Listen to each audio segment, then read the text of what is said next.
Welcome to Advanced Patient Care, the exclusive podcast series by Vance Thompson Vision. Our purpose is to keep you at the forefront of patient care through dynamic insights, practical clinic tips, and engaging expert discussions. Join us on a journey of continuous learning and professional growth as we delve into the latest advancements in ophthalmology and optometry. Our mission is clear: empower eye care providers with the knowledge and tools needed to deliver exceptional patient care. The Advanced Patient Care podcast is dedicated to elevating our craft, one episode at a time.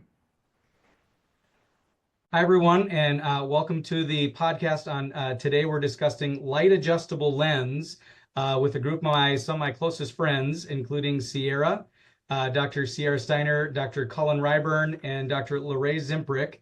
And today, again, we're going to be discussing light adjustable lens. When do we employ it? When do we use it? Where does it work? Where doesn't it? And how do we manage it afterwards? Before we get started, I want a little intro of each of our doctors. Sierra, let's start with you. Where are you from? And also, where's your hometown? Because I feel like that speaks a lot about to why you are the person you are. Says a lot about a person, doesn't it? Right. I'm Sierra Steiner. I am one of the optometrists in Billings, Montana. Previously worked with Dr. Ryburn and have, since the beginning of my time here, worked with our other surgeon, Dr. Swan. I am from Beach, North Dakota, which is a tiny little town on the border of North Dakota and Montana. Population of probably less than 1,000, maybe 900 on a good day. Love it. Let's go to Lorraine next. Lorraine, tell us about yourself. Hi, I'm Lorraine Zimprick, and I am an optometrist at our Sioux Falls location, and I work with a surgeon, Dr. Dan Terveen. I did my residency at Vance Thompson Vision as well, and that was 6 years ago, and so been here for that time. And my hometown is actually Hazel, South Dakota, and I have you beat, Sierra. We're a population of 105. Yes. Yeah. That's small. Awesome. Next, Dr. Ryburn, tell us about yourself. Hey there, Colin Ryburn. I am one of the surgeons that's here in our office in Loveland, Colorado. And as Sierra mentioned, I was previously in our Billings office for a few years before we opened our new Colorado location. I'm originally from West Texas, Lubbock. It's a little bit bigger, small in Texas size, but 250,000, so a little bit bigger than Beach. And yeah, so really excited to be here. Awesome. Me, I'm Matt Walker, optometrist in Alexandria location with my surgeon, Deb Risfit. I've been here for almost 7 years.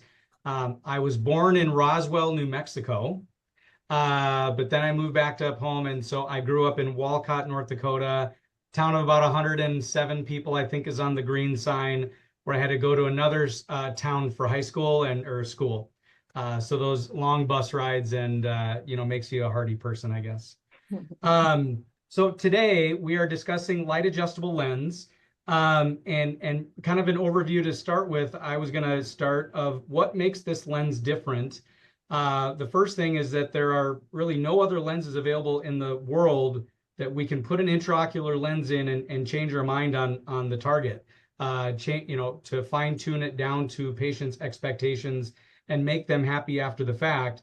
I remember my old surgeon would be just digging through numbers and calculations on lens stars and everything of, well, this LASIK and this RK, where do we think, based on all these calculations, it should be, and the stress that goes into that, where that's all kind of gone. It is made of a silicone, but not just the old 1980s and 90s silicone, but a new silicone that has macromers in it that are sensitive to ultraviolet light. And so the magic of it is that this implant is placed in the eye and we have it kind of in the ballpark where it's supposed to be, but we can adjust up to 2 diopters of myopia, hyperopia, and astigmatism in a series of about 3 adjustments. And not only is it awesome for patients, but it also won the Nobel Prize in 2005 for chemistry of this adaptable technology, FDA approved here in 2017, where of course our team was involved in the FDA trials that we're proud to be part of. I think we were all one of the first in the country to utilize the technology, and we love it. So I'm going to pass it off to Sierra to discuss who is the perfect candidate for a light adjustable lens. I'll talk about my favorite candidates and then you guys can jump in if you like. But I think the sweet spot for this lens is post-refractive patients. So whether they're RK or post-LASIK or post-PRK, um, post-refractive, and then also somewhat picky monovision patients. And the best is a post-refractive monovision patient. As you know, everybody probably knows that's listening to this, the post-refractive patients, and you had mentioned earlier, Matt, are a little bit harder to kind of nail the refractive outcome. And so just having that adjustability on the back end is a really nice way to avoid more surgery. Love it. We sometimes, instead of talking about ideal candidates, I agree with that. Post LASIK is great, monovision. I wanted to talk about maybe who's not a good candidate. I guess I don't have it in here, but you know, with silicone implants, if there's a risk of a retinal detachment where someone might need silicone oil in the future, we can certainly have a risk of fogging of that silicone lens that can cause trouble. In the label, there's kind of a relative contraindication with herpetic disease, shingles, herpes simplex. Do you guys have any concern about that? I haven't ran into it, to be honest. I don't know if I would have much of a concern. I think I would be fine pulling the trigger and doing that. Interesting that you just brought up. I'll jump back. We just had a patient who was prior LASIK, and she had just had a retinal detachment a few months back, and they had, since recovered from that, removed the silicone, or silicone was out, but there was still some really small remnants of that silicone oil on the posterior capsule. And so as much as we would have loved to do a LAL in that patient, we opted not to, in the presence of that really small, couple droplets of silicone oil. We didn't want to run the risk of having to do a YAG in the future, and that disrupting that silicone lens. Yeah. Mark, can definitely fog up, and it almost like it attracts silicone to it, and then it's like cumulative almost, that it can cause that trouble. Since we're on ideal candidates, anybody have experience with LAL plus? Love it, hate it. Where's your fine spot for it? Yeah, haven't utilized it much yet here, because it came right as I was transitioning from one volume practice to another. So okay. I use it on a couple patients. I like it more in non-post refractive patients who are dead set on mono. They've done it in contacts or LASIK for 1,000 years. Well, sorry, not LASIK, but contact lenses. They really love monovision, and they're really looking for that big boom near vision, total glasses independency. I would not do it on the dominant eye, but on the non-dominant, where we're already looking for that push, I feel like it gives me a little bit more, or maybe I don't have to push so far for near in order to get as much. But to do it on the dominant eye, I've had colleagues that have done it, and maybe just the distance wasn't good enough. Those are kind of the only ones that I use it on. So next, let's talk about the post-op period with Lorraine. I think you're covering that one. What makes the post-op experience different for both the doctors and the patient? Yeah, so just like any sort of cataract surgery, we kind of expect that post-op care, the first day to go to their, regular eye doctor, for that 1 week after surgery, be seen at their regular doctor, and 1 month. What is nice to see from, the referring note, the coming back, it is nice to see if they have a refraction, if the referring doctor has done a refraction. I know 1 week might be a little bit too soon, but it is nice to see kind of stability in a refraction. Again, talking about the post-refractive patients, we'll generally start our light treatments about 6 weeks out. Sometimes with those RK patients, we'll push it a little bit further. But once we are healed and 6 weeks out and we have a stable refraction, and the surface of their eye looks good, no dryness, etc., then we start talking about doing these adjustments. And so someone, that wants to do the LAL or light adjustable lens, they also have to be motivated for these post-op visits and these adjustments. So I generally will tell my patients we have up to 3 adjustments, and we always have 2 lock-ins. And so that's an additional 5 visits and kind of a minimum of 3. And sometimes there's another visit if we end up doing a YAG at some point, or we feel that there's some PCO in the way of some of our adjustments, so that's 6 extra visits that the patient could be coming. And I set that expectation right away so that they know this is going to be a lot of involvement on their part. But in the end, this customization of their vision, patients are very happy with it. And in general, it's worth it, but it does take some involvement on their part. The other thing that makes it a little bit different in the post-op period is that they have to wear UV protected sunglasses when they're outside. And so unlike other traditional cataracts, with a standard lens or a trifocal lens, these guys, because that lens is adjustable using UV light, we say anytime you're outside, we want you to wear a pair of UV protected glasses that the company gives us. And we generally will give them a sunglasses pair, a tinted pair and a clear pair, and then also another clear pair with a little add power as well. And so those are kind of the 2 things that come to my mind that are different in the adjustment or in the post-op period. If you guys have anything else to add. I think you did a good job. Yep, I think that was great. Again, kind of setting the stage that you're not going to be done in a month. For our patients, post-refractive, we're typically not touching for a couple months on our adjustments, and sometimes even longer.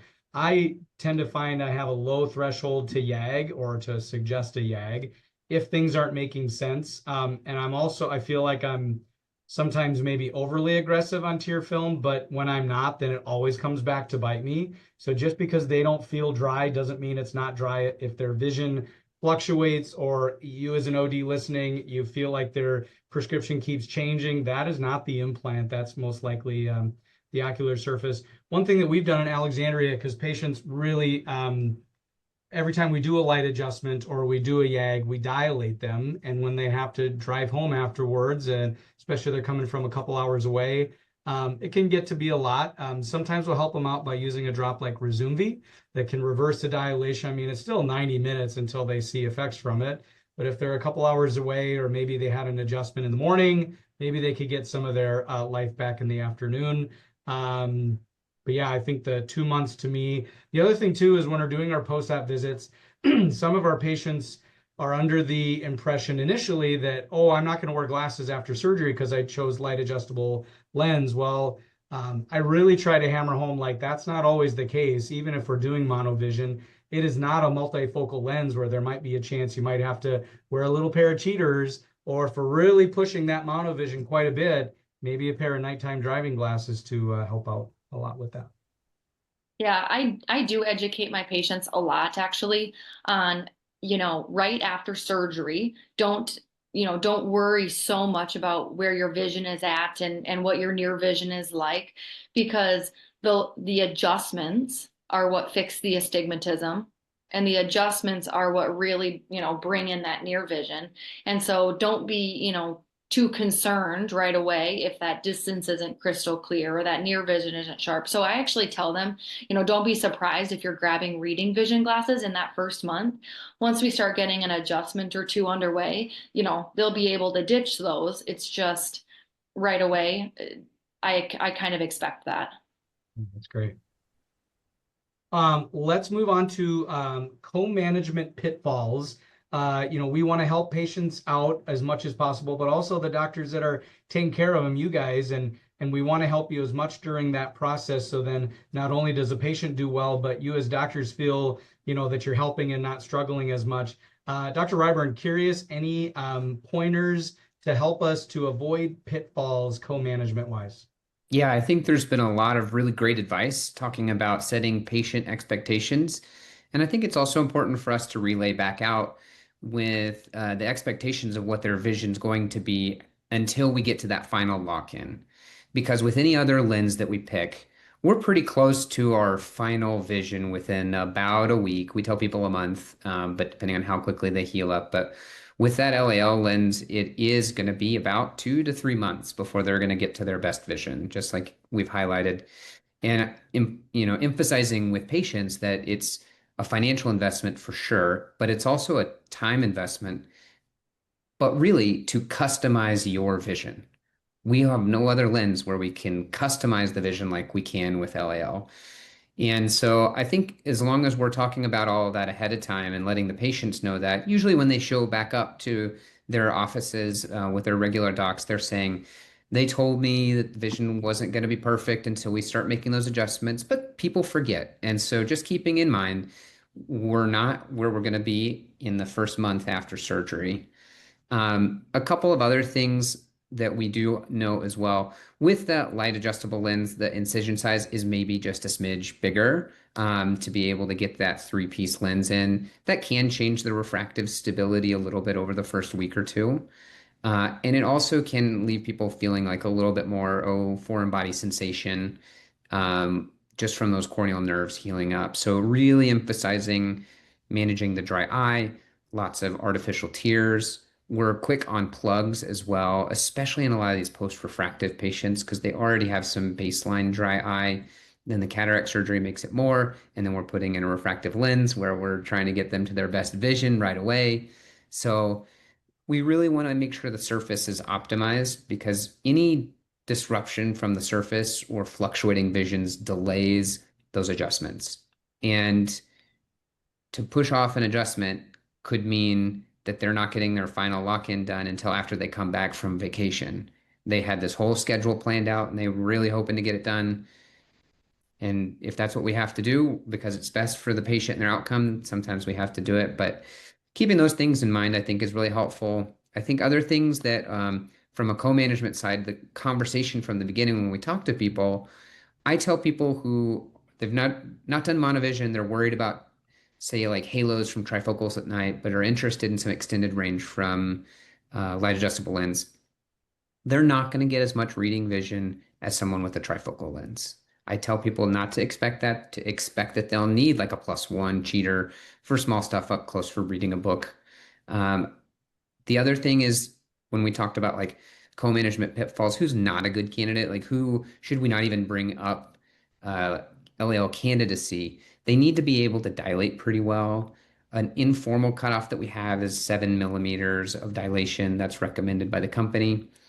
And then people who have asteroid are not a good candidate either because then that can cause issues with that silicone lens as well. So I think those are some of the big ones that I think of when I'm talking with patients and talking with docs in the community and saying, hey, here's who I think would be a good fit for LAL or patients in the office, having them with the right expectations. Well done. I forgot to mention in my review of ideal candidates, what is everybody's cutoff pupil size for doing a light adjustable lens? On the books at 7. How low have you gone? How low would you never go again? Sierra, can you give me a number? 7. Okay. Lorraine, I'm probably at about 6.5. Colin? Yeah, 7-ish, there's a little wiggle room. I guess it Yeah. depends. The other thing that we do sometimes is I don't routinely put 10% phenol in the clinic, and it gets about an extra half millimeter of dilation. So if they're close enough, and I think they do really well, then I'm not as structured about that. Yeah. I agree because patients want the vision. We're still going to do light adjustments, and so I think that'll do well. All right. Last part, some pro tips, final pearls with light adjustable lens. If I get one from everybody, what is the best thing that we could do to help our OD community to be the best at light adjustable lens? Sierra, you're the first on the list. I'm going to start with you. Pro tip number 1. Living in Montana, it has to be treating surface dryness. I mean, the number of patients that come back that complain about their vision and it has nothing to do with the lens or their refraction. It's the tear film and it's always fluctuating vision. I would say that would be the number one thing, just to hit it hard, even if there isn't like physical signs on the cornea, really listen to their symptoms. And if it's fluctuating vision, it's almost always dryness. Colin? I think feeling comfortable with new technology. There's always new things that come out.